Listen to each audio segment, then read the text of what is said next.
매주 월요일 진행되는 사건 처리반 미제 사건들을 집중적으로 파헤쳐보는 시간이죠. 뉴스 정면승부의 사건 처리반장 배상훈 프로파일러 나왔습니다. 어서 오십시오. 안녕하세요. 자, 오늘 미제 사건 하기 전에 구미 3세 여아 사건 한번 살펴보죠. 이게 뭐 굉장히 미스테리한 사건이 돼버렸습니다. 예. 가족 관계가 상당히 복잡하다. 일단 설명 좀 부탁드리겠습니다. 예, 일단은 그 죽은 채 발견된 3세 여아가 있고요. 이 여아를 기준으로 해서 어머니가 있고 그 외할머니 있는데요. 지난달 2월 10일 날 구미 한 빌라에서 6개월 동안 방치된 채 죽어 있는 미라 상태로 발견됐다고 합니다. 근데 그걸 발견한 사람은 그 외할머니였고요. 그 건물에 살고 있는. 그래서 이제 신고를 했는데 그 건물 그 방은 원래 어머니가 살다가 6개월 전에 나갔던 다른 데로 이사 갔던 거죠. 그러니까 결과적으로 경찰이 그 어머니를 아동학대 방임 살인 혐의로 체포했고 구속을 했는데 그 과정에서 DNA 검사를 하는 과정에서 매우 희한한 일이 벌어졌는데 그 아이와 어머니 사이에 친자관계 형성이 되지 않았고 오히려 일종의 약간 자매 형태의 가능성이 보여서 경찰에서 확대를 해서 DNA를 확대해 보니까 아까 말씀드렸던 외할머니 석 씨하고 친자관계가 형성되는 이런 형태가 돼서 이 외할머니도 역시 미성년자 약취유인 혐의로 구속된 상태이고 수사가 진행 중인 상태입니다. 그러니까 3세 여가 사망했고 결국은 어머니 책임이 아니냐 해서 DNA 검사했더니 어머니가 아니고 실제는 자매 사이였고 그렇죠. 외할머니가 실제로는 엄마였다 이건데 그러면 그 원래 그 어머니로 보였던 그 사람의 자녀도 있단 말이에요? 그렇죠. 그럼 그 자녀가 지금 어디인지 알 수 없는 겁니까? 뭐 바꿔치겠다 이렇게 말이 되던데. 지금은 이제 아이가 둘이 되는 거죠. 지금 이 상태로 보면은 왜냐하면 외할머니 석 씨가 낳은 아이는 지금 미라 상태로 발견돼서 죽음 상태로 있었던 거고 그리고 이 딸 김 씨가 낳은 아이는 병원 낳은 기록이 있는데 지금은 사라져버린 형태가 되는 거죠. 찾을 수가 없는 상황입니까 지금? 그렇죠. 그 얘기를 지금 석 씨한테 물어봤는데 본인은 낳은 적이 없다. 그러니까 나는 출산한 적이 없고 그 아이가 내 딸의 아이다라고 계속 부인하고 있는 상태인 거죠. 근데 이게 뭐 사람은 거짓말해도 과학은 거짓말하지 않지 않습니까? DNA가 모녀 관계로 나왔는데 본인이 이렇게 지금 아니라고 부인하면 뭐 끝나는 것도 아니고 뭐 DNA 감정이 잘못될 수도 있나요 혹시? 그래서 이제 국과수에서 4번이나 반복해서 했다고 하는데 혹시라도 이제 뭐 전달 과정에서 문제가 있을까라고 생각했지만은 사실 미라로 발견된 아이가 있고 그 석 씨의 DNA를 비교하는 건 그게 어려운 부분이 아니기 때문에 그것은 오류 가능성은 아주 거의 없다고 봐야 되겠죠. 그러면은 이 석 씨가 아이를 낳았을 때 뭐 혼자 낳지는 않았을 거 아니겠습니까? 병원을 갔다든가 무슨 아니면 뭐 산파가 있었다든가 그건 확인할 수 없나요? 그래서 지금 제보를 받고 있습니다. 경찰에서. 왜냐하면 당시에 이 아이를 낳았을 때가 45살 정도였으니까 상당히 노산이죠. 그러면은 혼자 사실 해산한다는 게 불가능하고 누군가 도와줬을 것인데 문제는 흔적이 전혀 없다는 겁니다. 그 당시에 대략적으로 2018년도 3월쯤이라고 추정이 되는데 여러 지인들이나 이런 사람들 다 확인해봐도 전혀 흔적이 안 나타나서 그거 가지고 이제 경찰에서 이게 좀 미스터리한 부분이 아니냐라고 얘기하고 있는 거죠. 그럼 자 사망한 아이의 지금 언니, 처음에는 엄마로 불렸던 그분은 이야기하고 있지 않아요? 이 사건에 대해서? 그분은 지금 그 아이가 자기 진짜 아이로 지금까지도 믿고 있다. 되게 황당하다. 이런 식으로 진술하고 있다고 합니다. 아니, 본인도 어쨌든 출산을 했는데 그러면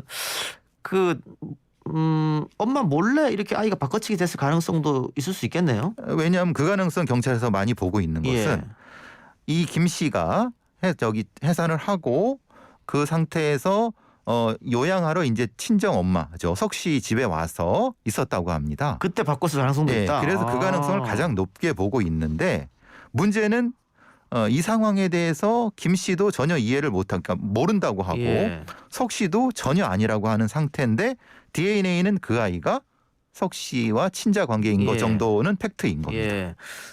그러면 아이 아빠는 누구냐? 지금 석 씨의 남편이 있을 거 아니에요. 현재 남편이 있습니다. 근데 또 DNA는 그 남편이 아버지가 아니라면서요. 그 남편도 아니고 주변에 있는 사람도 관련돼 있을 사람을 추정해봤는데 그 사람들도 아니고. 일단 그 석 씨가 거짓말을 계속하면 그건 알 수가 없는 상황인데 남편이 같이 살고 있는 아내가 임신을 하고 배가 불러오고 출산까지 했는데 몰랐다. 그것도 좀 납득이 안 가는데요. 그러니까 그것도 이제 미스터리한 부분인데요.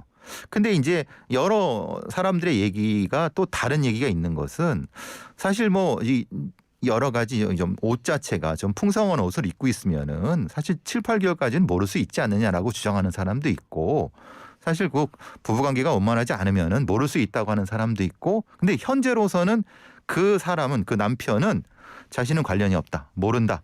까지만 하는데 어떻게 왜 모르는지에 대한 부분은 아직까지도 밝혀진 바가 없습니다. 좀 미스터리군요. 예. 근데 일단 정리해 보면 석 씨가 낳은 딸은 사망했고, 그렇죠. 석 씨의 딸이 낳은 아이, 손녀죠? 예. 손녀는 지금 어디인지도 모르는 상태고, 예. 일단 그 아이를 찾는 게 굉장히 중요하겠습니다. 예. 그래서 이제 그 아이가 그러니까 문제는 그 아이가 확실히 있다는 전제하에서입니다. 예. 근데 문제는 그럼 그 아이가 어디로 빼돌려졌느냐? 그럼 그 빼돌린 사람은 석 씨밖에 없는데 예. 그럼 석 씨가 혼자 빼돌리긴 어렵겠고 누군가와 공모했을 가능성 때문에 당시에 관련된 어떤 통화 기록을 집중적으로 찾고 있는데도 아하. 성과가 잘 안 나타나고 있는 것 같습니다. 예, 석 씨가 진술을 좀 제대로 빨리 해줬으면 하는 그런 생각이네요. 알겠습니다. 자, 미스터리한 사건 한번 짚어봤고요. 오늘 이야기할 미제 사건은 어떤 겁니까? 예, 이제 광주 대인동 식당 살인 사건이라고 하는 건데요. 2008년도 10월 20일 날 발생한 사건입니다. 광주 동구 대인동에서 발생했는데 그 식당을 운영하는 남성분이 잔혹하게 살해된 채로 발견됐고, 예. 근데 이 발견하게 된 것은 그 부인이 같이 있지 않았고 부인은 서울에 이제 일보러 간 상태에서 그 여관 그 건물이 여관 건물이었나 봅니다. 예.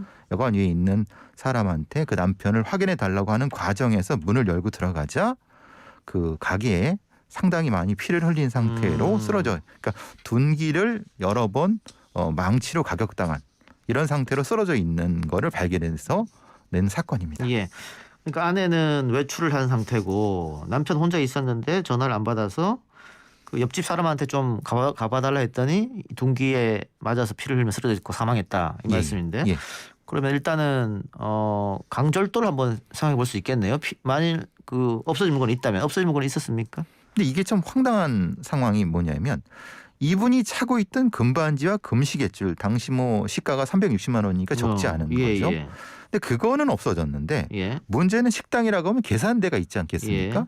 근데 현금은 없어지지도 않았고 그 시신에 있던 바지에 있던 현금도 없어지지 않았다고 합니다. 그러니까 눈에 보이는 금반지와 금시계줄만 가지고 갔는데 사실 이 거꾸로 아니겠습니까? 예. 현금은 가져가도 이 작물을 가져가겠느냐. 그래서 이 자체가 이상하다 이런 생각에서 단순 강도일까? 이런 생각을 해본 만한 사건이죠. 수사에 혼동을 주기 위해서 그럴 수도 있겠다. 예. 강절도로 꾸미기 위해서. 예. 원래는 원한 관계인데. 그럴 수도 있는 거죠. 예. 그러면 우리 보통 이렇게 폐물 같은 거 이렇게 금반지 같은 걸 갖고 하면 어디에 팔 거 아닙니까? 예. 소위 말하는 작물인데 그 역추적해서 많이 잡잖아요. 근데 이제 이게 참 금 같은 경우는 그렇게 팔지 않죠. 녹여 팔죠. 그러니까 금 같은 경우를 그렇게 추적하는 것은 사실은 쉽지 않겠네요. 불가능하죠. 예. 이게 금반지하고 금시계줄이니까 그렇죠. 그것만 따로 녹여 파니까 이게 뭐 역추적하기도 그렇게 쉽지 않은 상황이었었는데 근데 저항의 흔적이 없었는데 살해 방법이 많이 지나쳤다라고 지금 이야기가 나오는데 그렇다면은 원한이 있었을 수도 있겠다. 예. 그러니까 만약 강도라고 하면은 제압할 정도만 공격을 했을 텐데 예. 한 8차례 상당히 장도리 같은 걸로 했는데 그렇게 저항이 없을 수가 있느냐. 그래 그것도 누워 있는 상태에서 공격했다고 하면은 거기까지 들어오고 그걸 몰랐겠느냐. 이런 상황 때문에 이게 단순 강도나 이런 것보다는 상당히 면식이 있는 사람이 들어와서 무슨 얘기를 하다가 공격했을 가능성 이것이 높지 않을까라는 얘기를 하고 있습니다. 둔기가 망치였는 걸 어떻게 알았습니까? 근데 이것도 사실 좀 황당한 것은 예. 첫 장면에서는 못 찾았습니다. 예. 그런데 이제 그 과학수사대가 이 감식을 하는 과정에서 이 방과 방 사이에 마루가 있는데 마루 밑에서 발견했습니다.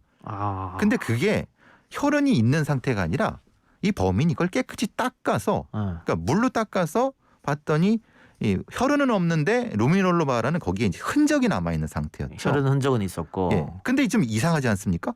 아니 자기가 범행을 했으면은 갖고 가든가. 아니면 어디냐 툭 던져뒀든가. 버리든가. 근데 그거를 물로 씻어갖고 다시 거기에다 이렇게 숨겨놨다는 거예요. 근데 숨겨놓는 것도 뭐 좀 안 발견되게 숨겨낸 것이 아니라 금방 찾을 만한 곳에. 근데 거기에 공구함이 있었다고 합니다. 예. 그러니까 공구함에 다시 놓은 거예요. 근데 이게 말이 되느냐?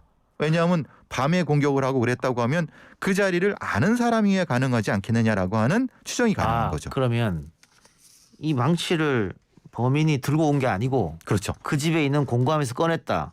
예, 맞습니다. 그런데 그 공구함이 어디 있는지 처음 간 사람이 어떻게 알겠느냐? 전혀 모르죠. 그러면 면식범에 의할 수도 있겠다. 그렇죠. 왜냐하면 그 공구함이라는 데가 있는 데가 방과 방 사이에 마루가 있지 않습니까? 그 밑에 있는 데라서 예. 알 수가 없죠. 사람 보통의 거 그냥 강도라고 하면은. 예. 그러니까 그 가게에 들어왔던 사람이거나 아니면 뭔가 있는 거기를 아는 사람이어야 된다.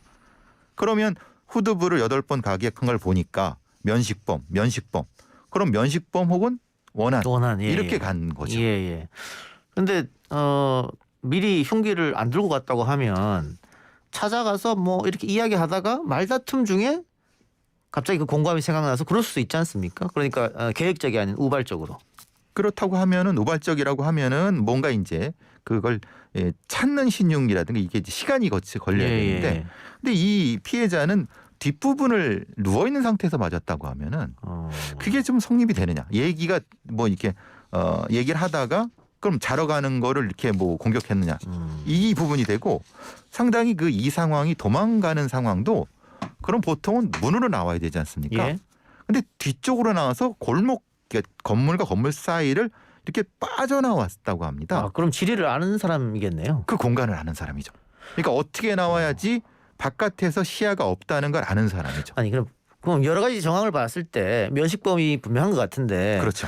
그렇다면은 이 수사해서 범인을 찾는 게 어렵지 않을 것 같은데 왜 지금까지 이렇게 못 찾았을까요? 근데 이 사람이 이 피해자분이 사실 그 사건 이전에 뇌수술을 받아갖고 사실 성격이 좀 변해서 예. 주변 사람들하고 많이 마찰이 있었다고 합니다. 이게 사소한 마찰이 많아서 그러니까 이제 그 범위가 너무 넓은 거죠. 예. 그러니까 저기 주변 사람들이랑 이제 충돌을 많이 해서 아하. 그러니까 그게 좀 적은 사람이라고 하면 수사가 될 텐데 예. 너무 많아갖고 이게 찾기가 어려운 이런 상황이 벌어지게 된 거죠. 예. 이게 간혹 정말 뇌수술 크게 하고 나면 뭐 성격이 많이 바뀐다 얘기를 하던데 진짜 그런가 보네요. 예, 그 이분이 아마 그런 상황 같습니다. 예. 예. 그러면 용의자로 지목된 사람도 없었습니까? 너무 많아서. 뭐 오히려 딱 하나 이제 그러니까 그 중에서 아주 유력하게 나왔던 사람이 그 식당 건물 2층에 살던 보통 달방 거주자라고 하죠. 예. 그분이 이제 치약 장수를 했었는데 그분이 예. 평소에 충돌이 좀 잦았나 봅니다. 예. 그래서 그분을 찾으려고 했는데 그분의 이름을 몰랐던 거예요. 왜냐하면 이분이 다른 어떤 사기 사건에 연루돼 갖고 신원을 숨긴 상태로 숨어 있었던 사람이었던 거예요. 그래서 오랫동안 근데 희한한 거는 그 방에 이 사람의 지문이 하나도 없었다고 합니다. 어허. 그러니까 도망자의 신분이었던 거예요. 예. 혹시나 그래서 도망자기 때문에 뭔가 그래서 이 사건이 벌어진 후에 바로 자취를 감추고 사라져 버렸죠. 예. 네. 그럼 유력한 용의자가 되는 거네요. 하필 예, 또 예. 그때 사라졌으니까. 예. 그래서 2012년도에 아주 이제 광주청 미제전담반에서 아주 고생을 해갖고 이 사람의 어떤 몽따주를 찾고 그래서 이 사람이 은행에 가서 무통장 입금한 것을 은행을 뒤져갖고 찾아내서 지문을 확보해서 예. 결국은 공개 수배한 다음에서 이제 검거에 성공을 하게 됩니다. 어허. 2015년도 예? 10월에. 예. 근데 문제가 생긴 거는 예. 현장에 있던 족적하고 이 사람의 이 발 사이즈가 안 맞은 거예요. 아, 현장에 족적이 남아 있었군요. 예. 그러니까 아까 말씀드린 것처럼 이건 닦았지만은 루미놀로 해봤더니 족적이 있었던 거죠. 아, 족적도 루미놀로 하면 나옵니까? 그렇죠. 그걸 닦았다 하더라도. 근데 족적이 그 현장에 있었던 족적과 이 유력한 용의자로 지목된 사람의 족적은 완전히 달랐다. 발 크기가 달랐나 보네요. 그러면? 예. 275하고 290 아, 많이 차이 나네요. 많이 차이가 나죠. 예. 그럼 용의소상이 제외됐고. 제외됐고 근데 사실 그것만 가지고 제외하느냐 사실 근데 이제 여러 가지 면에서 거짓말 탐지기도 해봤고 근데 진실 반응이 나왔고 그 외 여러 가지 알리바이 상황을 봤을 때 이제 벗어난 거죠. 그러니까 사실 엉뚱한 사람을 잡은 거죠. 이게 참 쉽게 풀릴 것 같으면서도 결국은 안 풀렸네요. 그렇죠. 알겠습니다. 아직 뭐 또 계속 수사 중이라고 하니까 단서가 좀 나오기를 바라겠습니다. 오늘 사건 처리반은 여기까지만 하죠. 지금까지 배상훈 프로파일러였습니다. 고생하셨습니다. 감사합니다.